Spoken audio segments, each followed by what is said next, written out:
Hello, friends. Today, our topic is William Wordsworth.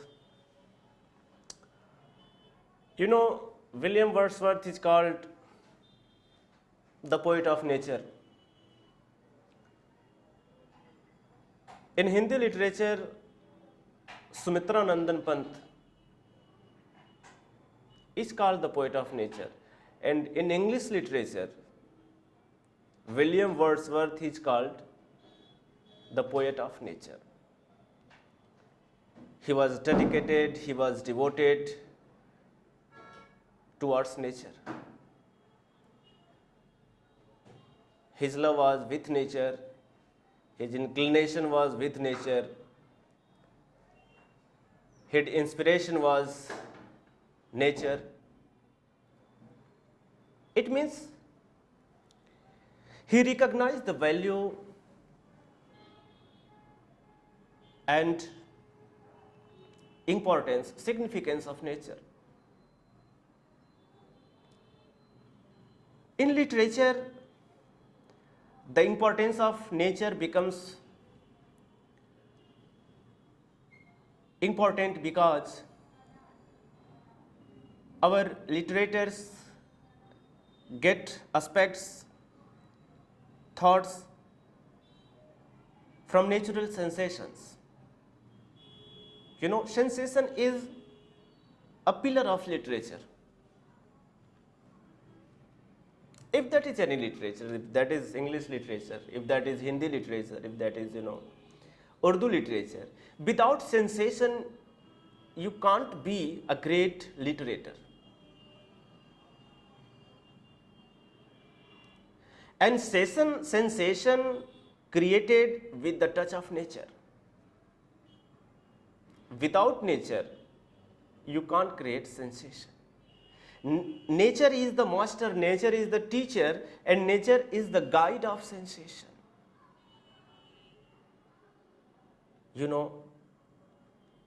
In summer season, do you like same winter season?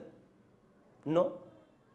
Your aspects, your lifestyle, your internal activities, your internal sensational phenomena changes time to time. And this is based on nature.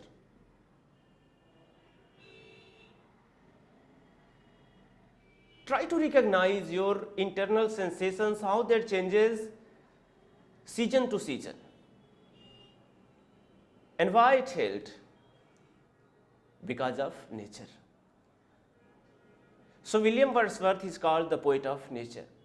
But here I want to say something about another aspect of William Wordsworth here, because many students knows that William Wordsworth was only lover and pupil of nature. But here I want to state that thing, another aspect of William Wordsworth about nature.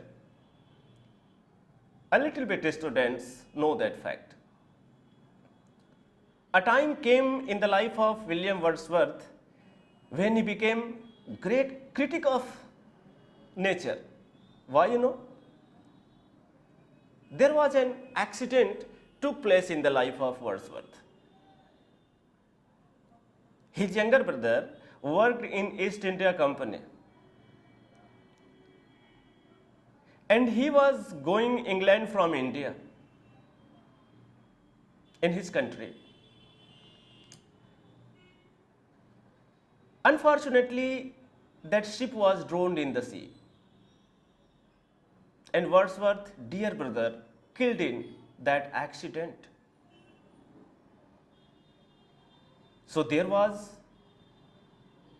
dilemma before a great poet who loved all the time nature, who appreciated all the time nature, who sang songs in the memoir of nature, and his own brother became victim of nature. He was killed by nature, by sea. What was that? Was that not contrast? Was that not subject of agony? Really it was. Really it was. And after that, a hatred came in the mind of William Wordsworth, and he began to criticize nature.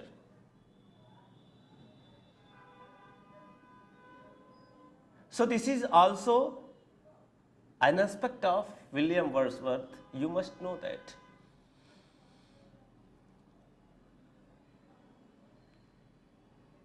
So he loved nature and also he hated nature. But that time was short when he became critic of nature, when he became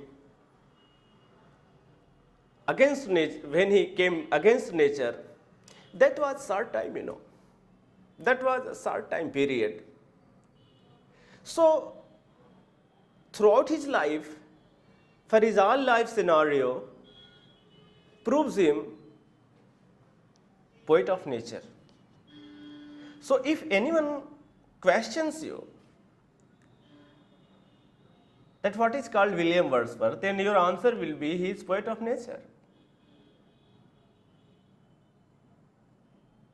This is full length impression of William Wordsworth that he was poet of nature. So friends, come on. We talk about William Wordsworth according to my PDF file, topic to topic, point to point. Come on, please. William Wordsworth, his period, you can see here, from 1770 to 1850. 1770 to 1850. The worshipper of nature, Wordsworth, belongs to the romantic age of English literature. William Wordsworth belongs romantic period of English literature. I have told you in my recent videos that romantic era poets were William Wordsworth, Shakespeare, John Keats, P.B. Shelley, Matthew Arnold, John Milton. These were romantic era poets. The age where subjectivity and self-realization became subject matter of poetry. What was romantic period? That was an age where subjectivity and self-realization became subject matter of poetry. Self-realization means what is your own realization about the things and thoughts? What you feel, what you think, what you approach, that is self-realization. And that was the subject of a romantic era poetry. And this stream was also with William Wordsworth.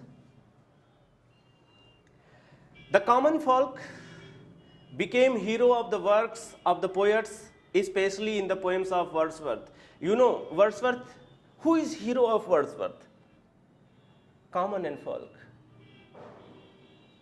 He not selects hero to a king, to a feudal, to prosperous person, but a common and folk. Person becomes hero of Wordsworth.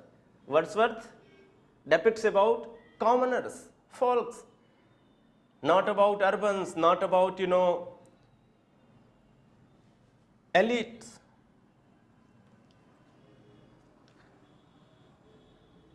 He was born at Cockermouth in Cumberland on the 7th April 1770. His father was John Wordsworth. He educated at Hogshead Grammar School and at Cambridge. His mother's name was Anne Coxon. His sister Dorothy Wordsworth was a poet and a diarist. In 1791, he returned to France to study. Important.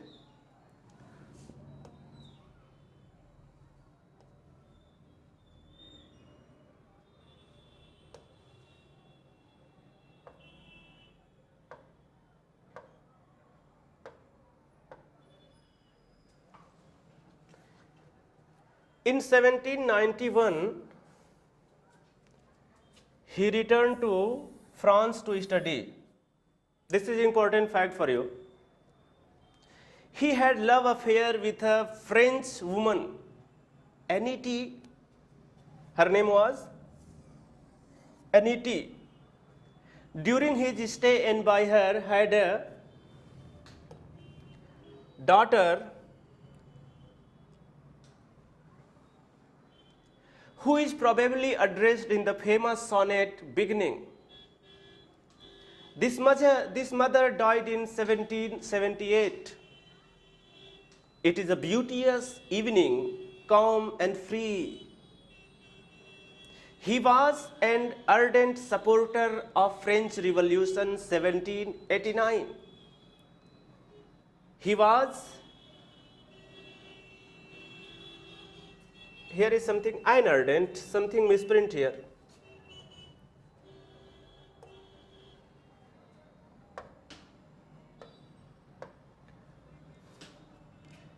He was an ardent supporter of French Revolution 1789. William Wordsworth was supporter of French Revolution, the most important revolution of the world, French Revolution in 1789. And that was based on three great philosophers, Rousseau, Montesquieu, and Voltaire. And the famous things and thoughts came from that revolution, which affected all the world. That was three pillars: equality, liberty, and fraternity. It was replaced also in the Constitution of India. Equality, liberty, and fraternity. So this was very, very important revolution, and William Wordsworth was supporter of French Revolution. After that, Napoleon Bonaparte became dictator of France. And when he goes at the tomb of Jean-Jacques Rousseau, he kneeled down, and with the tear in his eyes, he told there, "I'm son of the revolution." But my friends, here my subject is not history. I told you these facts only because this is related with this fact. Now, come on, the point. William Wordsworth, he was supporter of French Revolution. His father was legal representative of James Lowther. And now I will see the works of William Wordsworth.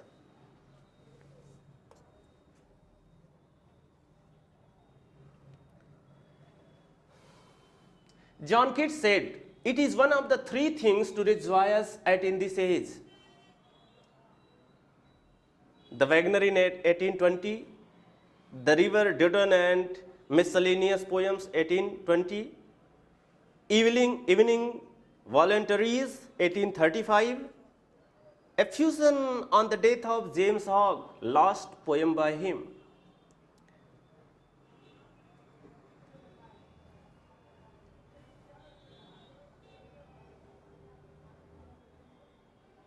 Wordsworth was influenced by rationalism of Godwin. Rationalism of Godwin. Advertisement to the Lyrical Ballads 1791. Advertisement to the Lyrical Ballads 1791. Arnold called Wordsworth one of the chief glories of English poetry. Very, very important. Very, very important. Matthew Arnold called Wordsworth one of the chief glories of English poetry. His belief that nature is source of education was influenced by Rousseau. Sometime before I named Rousseau, Jean-Jacques Rousseau, great philosopher. His belief that nature is source of education was influenced by Rousseau. He believed in the motherhood of nature, fatherhood of God, and brotherhood of man. What a comment! He believed in the motherhood of nature. Nature is just like a mother. Nature is just like a mother. Fatherhood of God, and God is just like father. Your father rewards you and also beats you. God is that. If you do good, you are rewarded. And if you do bad, you are punished. So God is just like father, fatherhood of God, and brotherhood of man. Brotherhood of man. The moral of Wordsworth can be seen in the following lines of the poem Immortality Ode. Immortality Ode.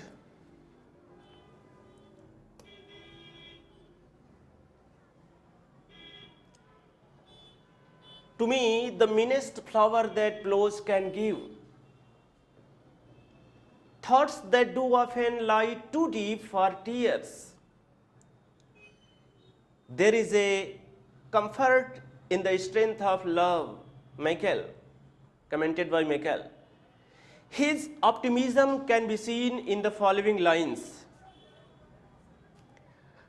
Soothing thoughts that spring out of human suffering. He is of the view the end of poetry is to produce excitement in coexistence with an overbalance of pleasure.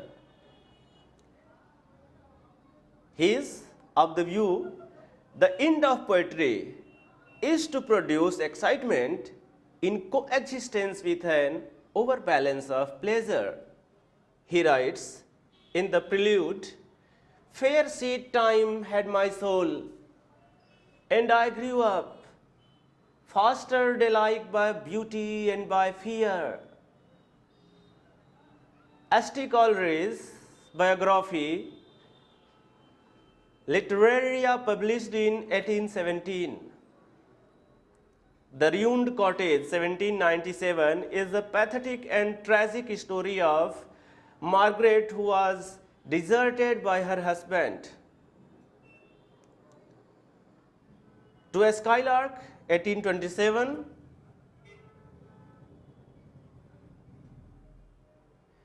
Elegiac stanzas is an elegy on his brother John. Elegiac stanzas is an elegy on his brother John. It was suggested by a picture of Pile Castle in a storm pointed by George Beaumont. He writes, a power is gone which nothing can restore. A deep distress hath humanized my soul. It is a beauteous evening, calm and free, composed in 1802, is a sonnet. It describes Caroline as dear child, who was illicit daughter of Wordsworth and Anity, a French woman.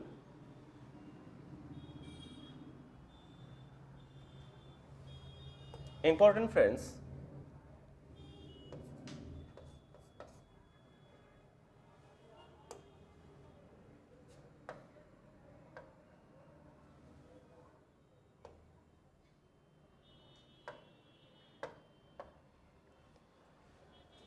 it is a beauteous evening, calm and free, 1802 is a sonnet. It describes Caroline as dear child, who was illicit daughter of Wordsworth and Anity, a French woman.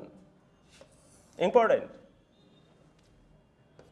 Double star fact. Surprised by Joy, 1811.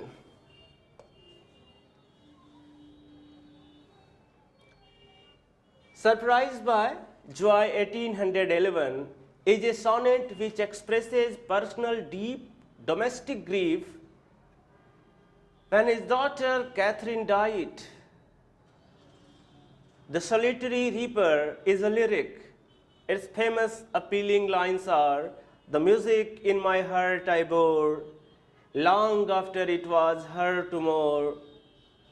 Lucy Gray is a lyrical ballad. You know, important, guys. Important. Lucy Gray, you have read this poem, is a lyrical ballad. What is Lucy Gray?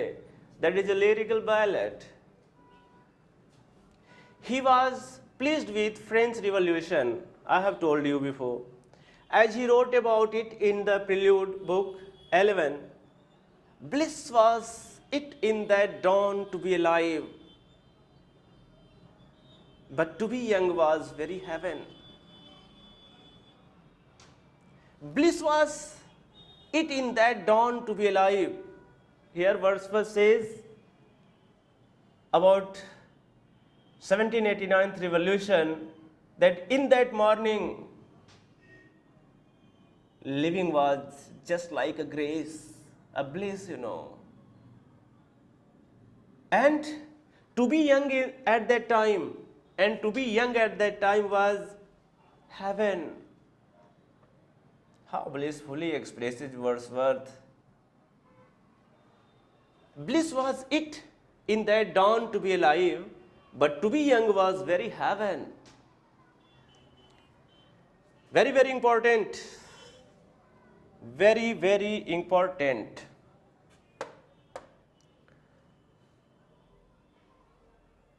Bliss was it in the dawn to be alive, but to be young was very heaven. Triple star. It was commented by William Wordsworth about French Revolution. These lines are dedicated to French Revolution, composed by William Wordsworth. These are historical lines, and so many poets and critics use those lines, you know. It was also commented in Indian freedom movement. You know, when you read the book of Bipin Chandra, these lines have been commented during freedom movements. Historical lines, guys.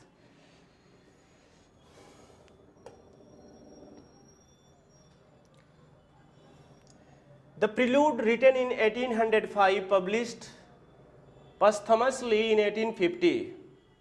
It has 14 books. Our birth is but a sleep and forgetting. Important. Our birth is but a sleep and forgetting. In 1838, he received an honorary doctorate in civil law from the University of Durham. Important.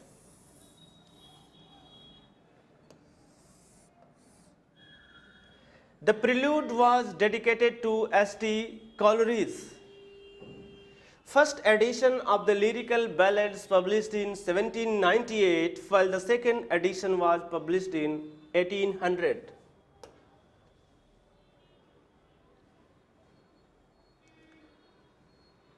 He described his wife Mary Hutchinson in following way: a perfect woman, nobly planned, to warm, to warn, to comfort and command, and yet a spirit still and bright with something of angelic light.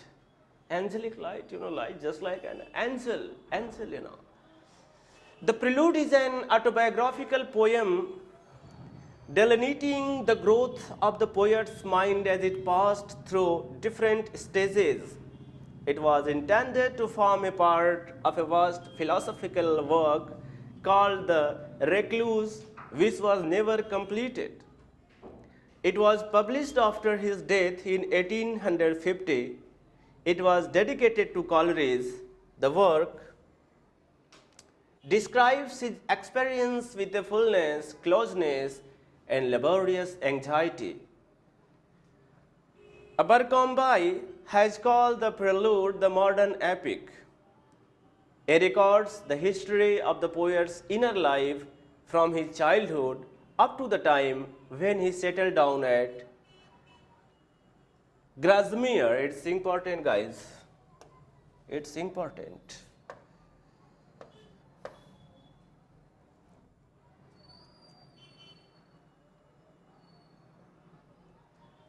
It records the history of the poet's inner life from his childhood up to the time when he settled down at Grasmere.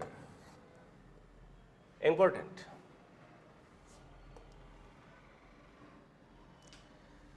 The prelude is dedicated to S.T. Coleridge. The excursion is a long discursive philosophical poem. The framework is provided by an account of 3 days spent in the valleys of Cumberland, into which are fused stories, incidents, reflections, the whole giving the poet's views on man, nature, and society. He published 2 volumes of poems which represent the fine flower of his genius. In the excursion book first, he writes, he beheld the sun rise up and bathe the world in light. Very, very important. Rise up and bathe the world in light.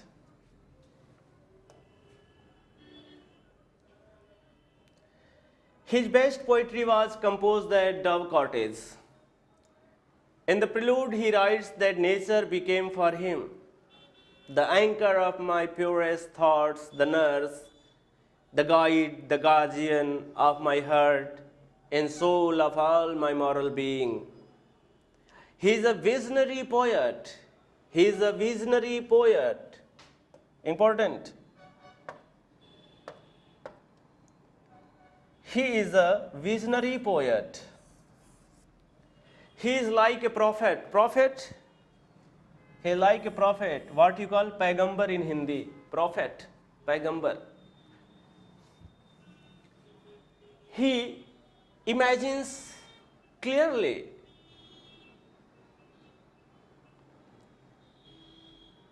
As he writes about daffodils, very important poem, daffodils. Remember, very important poem, Daffodils from Wordsworth. For oft, when on my couch I lie, in vacant or in pensive mood, they flash upon that inward eye, which is the bliss of solitude. Very important lines. Triple star. Very important lines.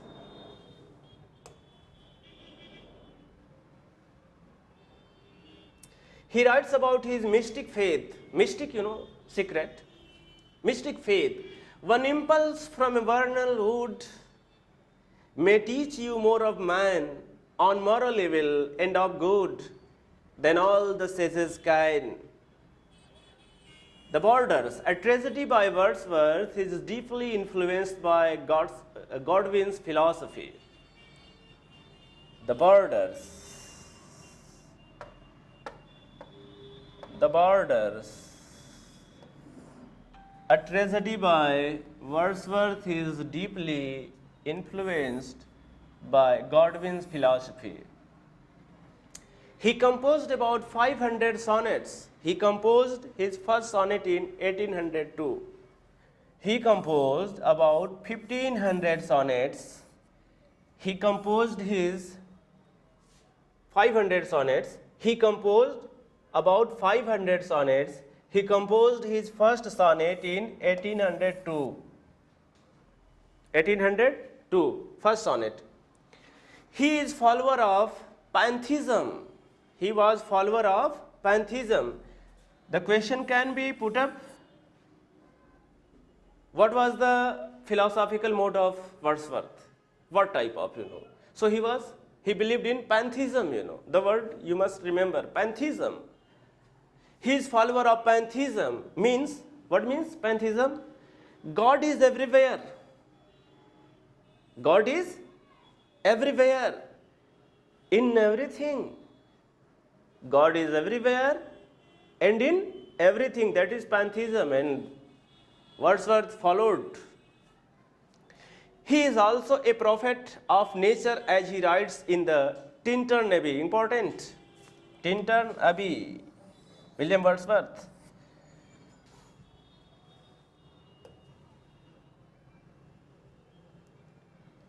Nature never did betray the heart that loved her. It is her privilege through all the years of this our life to lead from joy to joy. Important.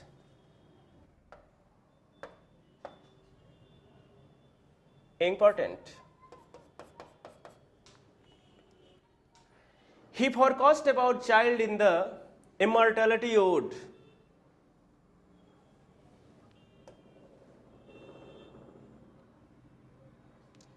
The child is father of the man. Historical line. William Wordsworth. The child is father of man. It was commented by William Wordsworth. This is historical line. Everywhere it is used.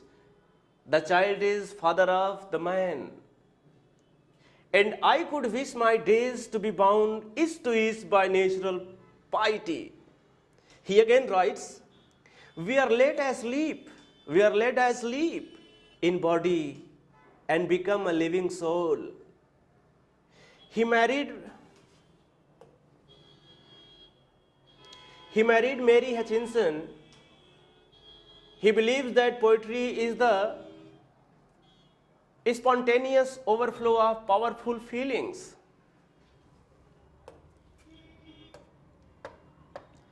He believes that poetry is the spontaneous overflow of powerful feelings.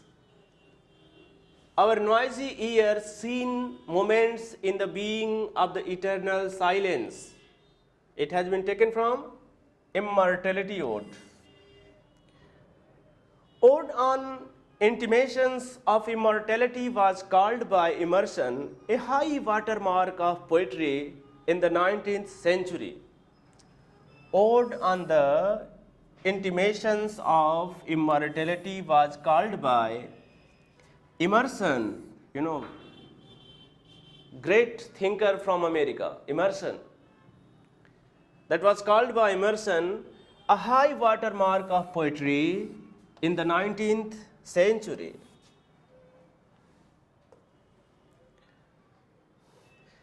The Prelude is an autobiographical poem which depicts growth of the poet's mind at different stages. Due to pantheism, he notices God in every element of nature. The Borders, composed from 1795 to 96, is his poetic play in the form of tragedy.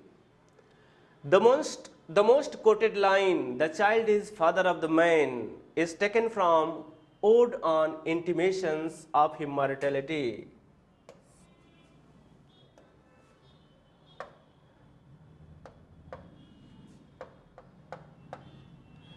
The most quoted line, "The child is father of the man," is taken from Ode on Intimations of Immortality. This question can be made. Where this line has been used? In which poem this line has been used? Child is the father of the man. So that is used in Ode on Intimations of Immortality. Triple line question. Triple star question. He followed Petrarch and Rousseau. He followed Petrarch and Rousseau in his autobiographical